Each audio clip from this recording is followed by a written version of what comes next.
आज दूसरा दिन है, कल पहला दिन था। कल कितने बजे है दरबार पता है? 12 बजे है। कल समय पे आना, क्योंकि हम टाइम के पक्के हैं। तो भैया 12 बजे कल दरबार भी लगाया जाएगा। आज की कथा को प्रारंभ करते हैं। बोलो सीताराम। सुनो, भगवान महान बनाने के लिए ही ठोकर देता है। संघर्ष इंसान को महान बनाता है, मुसीबत इंसान को महान बनाती। स्वर्ण सोना जब तक आग में पिघलता नहीं ना, तब तक वो आभूषण नहीं बनता है। जेवर कब बनता, ज्वेलरी कब बनता? जब उसे आग में तपाया जाए। बिना सोना को तपाए आभूषण नहीं बनता। लोहा को बिना पीटे हथियार नहीं बनता। पत्थर को बिना छेनी हथौड़ा मारे मूर्ति नहीं बनता। उसी प्रकार इंसान भी महान तब तक नहीं बन सकता जब तक वो ठोकर ना खाए। ठोकरों में घबराना नहीं चाहिए, सहो।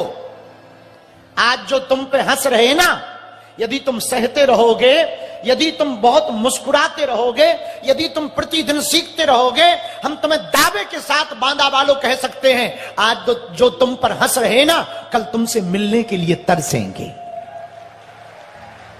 यदि आज तुम मुसीबतों को सह लोगे, तो जो तुम्हें आज गाली दे रहे ना, हमारी बात तुम कान खोलकर सुन लेना बांदा वालों, जो तुम पर हंस रहे, जो तुम्हें गाली दे रहे, तुम सहते रहना, भगवान पर भरोसा रखना। जो तुम्हें गाली दे रहे वो तुम्हें ताली भी देंगे। बांदा के पागलों, एक बात तुम याद रखना। शिव प्रताप सिंह आगरा वाले, तुमने पूछा कि जिंदगी में कठिनाइयां क्यों आती हैं? महान बनाने के लिए भगवान मुसीबत देता है। उन मुसीबतों को, आपदा को अवसर में बदलना सीखो। किसी गांव से एक आदमी चला जा रहा था। महाराज, किसी गांव से एक आदमी चला जा रहा था। आज कथा में पहाड़ी बाबा भी विराजमान है और परमेश्वर दास जी भी महाराज जी विराजमान है। आपके चरणों को हम प्रणाम करके भगवान एक बात कहें। एक गांव में आदमी जा रहा था, उसका पैर एक पत्थर में लगा। पत्थर में लगा तो वो पत्थर उछट कर एक फूल के पास पहुंच गया, पुष्प के पास। और जैसे ही पुष्प के पास पहुंचा ना, तो फूल हंसने लगा। वो फूल रहा होगा बांदा का, वो फूल हंसने लगा कि तू पत्थर का पत्थर ही रहा, चोट ही खाता रहता है, कभी इधर लुढ़कता, कभी उधर लुढ़कता, कभी यहां जाता, कभी उधर जाता। पत्थर है ना, जिंदगी खराब है। मुझे देख, मैं फूल हूं, खुशबू है मेरे अंदर। पत्थर बेचारा कुछ नहीं बोला, क्योंकि पत्थर हमारे गांव का था, फूल बांदा का था। पत्थर बेचारा कुछ नहीं बोला, फूल हंसता रहा। और जो तुम पर हंसते हैं उनके लिए ये जवाब है, बांदा वालों। फूल हंसता रहा, पत्थर कुछ ना बोला, चुपचाप पड़ा रहा है। लेकिन वो पत्थर थोड़ा गोल मटोल था, बड़ा सुंदर था। एक महात्मा चले जा रहे थे, फूल के पास में उस पत्थर को देखा। अरे, हमारे घर पर कोई शंकर जी नहीं है, ये शंकर जी की पिंडी बहुत अच्छी है, छोटी सी। वो पत्थर को उठा लिया, महात्मा ले गए अपने आश्रम। और जैसे ही आश्रम ले गए, शंकर जी मान करके तुलसी घर में रख दिया।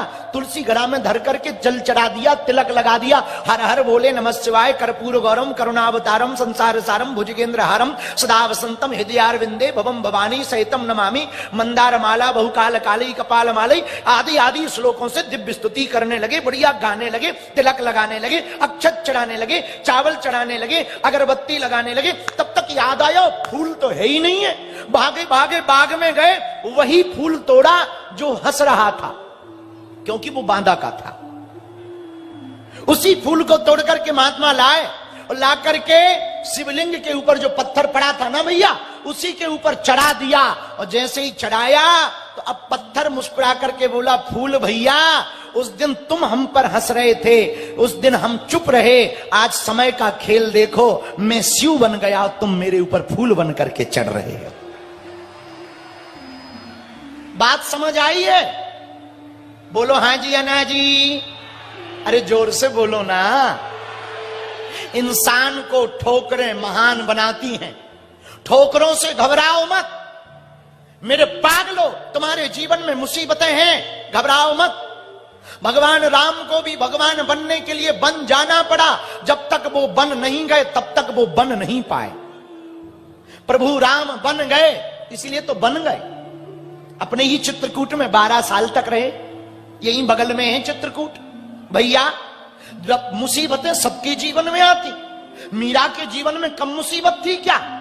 विष पीना पड़ा, लोग ताने देते थे, घर वाले गालियां देते थे। भक्ति करने वाले जितने भक्त बैठे हैं, आप हनुमान चालीसा की पुस्तक को नारियल रखना, खूब प्रेम पूर्वक कथा सुनना, लोग तुम पे हंसेंगे। कहां बाबा के चक्कर में पड़े, कहां भक्ति के चक्कर में पड़े, कहां यहां वहां डोल रहे। तुम कह देना ठीक है भैया, थैंक यू वेरी मच, क्योंकि सभी कुतियां प्रयागराज जाने लगेंगी तो दोना कौन चाटेगा। हाँ, तो कोई कथा में ना आवे ना, परेशान ना हो ना, सेम टू यू बोल देना हमारी तरफ से। हाँ भैया, ठोक रहे इंसान को। मीरा के जीवन में कम था क्या? मीरा ने विष पिया, मीरा को पति ने ही विष पिलाया, गालियां दी, लोगों ने ताने दिए। मीरा के ही साथ में रहने वाले लोगों ने कहा ये तो बाबाओं के बीच में डोलती है, नाचती है, नर्तकी है, नृत्यांगना है। पर मीरा ने कुछ ना जवाब दिया। सूरदास को कम मुसीबत आई क्या? भैया सूरदास जी को भी धक्के दिए, महावीर को पत्थर मारे, पत्थर। अपने ही बगल में, यहां बांदा के बगल में राजापुर है, प्रयागराज के पास, वहां एक महात्मा का जन्म हुआ, तुलसीदास जी का। उनको भी कम मुसीबत झेलनी पड़ेगा क्या? भैया जिन्होंने रामचरितमानस लिखी ना तुलसीदास जी ने, आज घर घर जो रामचरितमानस गाई जाती, उनको भी कम मुसीबतें थोड़ी झेलनी पड़ी। बचपन काल में ही माताजी चली गई, युवा अवस्था में, जवानी में विवाह हुआ, ऐसा वैराग्य जागा कि घरवाली को छोड़ करके चले गए प्रभु की शरण में।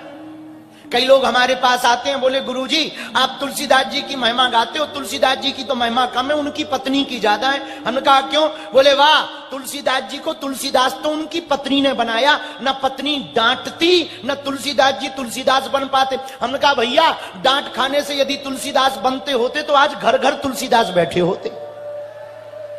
कितने लोग डांट नहीं खा रहे, ये तो उनके पूर्व जन्म की भक्ति का प्रताप है। लेकिन रामचरितमानस लिखने के बाद भी क्या उनके जीवन में मुसीबतें कम हुई? बोलो, अरे बोलो ना, क्या कम हुई? उनको भी परीक्षा देनी पड़ी। बोलो हाँ जी या ना जी। माता सीता जी को भी अग्नि की परीक्षा देनी पड़ी। बोलो हाँ जी या ना जी। और तो ठीक है, थॉमस एडिसन जिसने बल्ब का आविष्कार किया, विदेशी वैज्ञानिक, बल्ब का आविष्कार करने वाले थॉमस एडिसन को भी 9,999 बार अपना जो प्रयोग बल्ब बनाने का किया वो विफल हुआ उसका। 9,999 बार, 10,000वां उसका सफल हुआ प्रयोग। भैया कौन ऐसा जीवन में है जिसे कठिनाइयों से नहीं जूझना पड़ा? किसको सरलता से जिंदगी मिलती है? शिव प्रताप, तुमने पूछा कि कठिनाइयां क्यों है? इन महापुरुषों से ही देख लो, किनको कठिनाइयां नहीं है? सबको कठिनाइयां है। बुद्ध को भी कठिनाइयां रही, जो बुद्ध हैं, भगवान के अवतार माने गए, उनको को भी कठिनाइयां। अरे स्वयं ब्रह्म को भी इस पृथ्वी पर आकर कठिनाइयां भोगनी पड़ी। बिना चोट खाए ना कोई महान बन नहीं सकता है। चोट मिले ना घबराओ मत, धैर्य मत तोड़ो। जिसके अंदर धैर्य है वो सफल है। आज तुम बागेश्वर बाबा का नाम सुनकर आए हो, बाबा बाबा बागेश्वर बाबा ऐसा वैसा। भैया हमको भी 12 साल तक अंधेरे में रहना पड़ा, झोपड़ी में, कोई नहीं पूछता था। तुम्हारे बगल में ही गांव है हमारो, कहूं दूर के ना भैया, छोटे से गांव के हैं। भैया उस गांव में हमारी औकात हमें पता है। आज आप बुला रहे, हमारे प्रवीण जी जो कथा जजमान है, इतने श्रद्धा पूर्वक इतना बड़ा पंडाल लगाया, रुकने की व्यवस्था की, पूरी व्यवस्था देख रहे, घर घर जाकर के पीले चावल बांटे, उनके पूरे परिवार ने सेवा की, बहुत अद्भुत व्यवस्था की। भैया आज तो लाखों लोग आ गए, पर हमारे जीवन में हमें पता है हमने क्या क्या भोगा। हमारा गांव का सरपंच भी हमें बैठने को नहीं पूछता था, हमारे गांव का सरपंच भी हमें कुर्सी नहीं देता था। आज तो प्रधानमंत्री आ रहे बागेश्वर धाम पर, राष्ट्रपति जी आ रहे, देश का कोई भी विषय होता है पूछा जाता है। भैया ये हमारी कृपा नहीं है, ये बालाजी की कृपा है। ये बात हम इसलिए बताना चाह रहे हैं। शिव प्रताप, तुमने पूछा कठिनाइयां क्यों आती हैं? सबके जीवन में आती हैं और भोगना पड़ता है। कठिनाइयां तो आएंगी, बिना चोट खाए आप महान नहीं बन सकते हो। यदि आपको महान बनने का शौक है ना, कठिनाइयों को झेलो और मुस्कुराओ। उसके बाद एक और प्लस पॉइंट, दिक्कतें आएंगी और तुम मुस्कुराओ। मतलब सीधी सी बात है, आदमी बेइज्जती करे और तुम हंसो, इतने कमीने बनो। हाँ सच बोल रहे हैं भैया, जिंदगी सरल थोड़ी है, बड़ी कठिन है जिंदगी भैया, बहुत कठिन। हमको ही देख लो, हमारे नाम से कई फेक वीडियो बना करके रोज हमको 500 किलोग्राम में गालियां दी जाती। इसके बावजूद आज हमने किसी के बाप के बैल छोड़ रखे का? किसी के बाप के बैलवा छोड़ लेगा? किसी के बाप के बैला नहीं छोड़े। हमें जो मिलता है कन्यादान कर देते हैं, कन्या विवाह कर देते हैं, हॉस्पिटल बना देते हैं, कैंसर हॉस्पिटल बना रहे हैं, अस्पताल बना रहे हैं, मंदिर की जगह अस्पताल, फिर भी गाली खा रहे हैं। किसी के कक्का का हमने ले रखा क्या? लेकिन इसके बाद भी हंस रहे कि सेम टू यू बेटा। ये बात बताकर हम तुमको अपनी महिमा नहीं बताना चाह रहे, ये बात बताकर हम कहना चाह रहे, बिना चोट खाए कोई महान बन नहीं सकता है। किसी गांव में एक मूर्तिकार रहता था, मूर्ति बनाने वाला। वो ना पत्थर की मूर्ति बनाता था, रहा होगा बांदा का। तो पत्थर की मूर्ति बनाने वाला एक मूर्तिकार रहता था, छेनी हथौड़ा लिया, उसने मूर्ति बनाना प्रारंभ किया। जैसे ही छेनी हथौड़ा मारा तो पत्थर रोने लगा, क्योंकि पत्थर बांदा का था। तो पत्थर रोने लगा तो मूर्तिकार ने कहा कि रो क्यों रहा भैया? बोले बहुत जोर से दर्द हो रहा, तुम हमारे ऊपर हथौड़ा चला रहे, छेनी चला रहे हो, हमको बहुत दर्द हो रहा है। अरे बोले भैया थोड़ा दर्द सहले, तुझे मूर्ति बना देंगे, भगवान बन के पूजेगा। बोले हमको नहीं बनना भगवान, भगवान बाहर में गया, बहुत दर्द हो रहा है। तो मूर्तिकार ने वो पत्थर साइड में फेंक दिया, दूसरा पत्थर लाया, दूसरे पत्थर की मूर्ति बनाई। एक आदमी चित्रकूट का रहने वाला बांदा आया, उसने सुंदर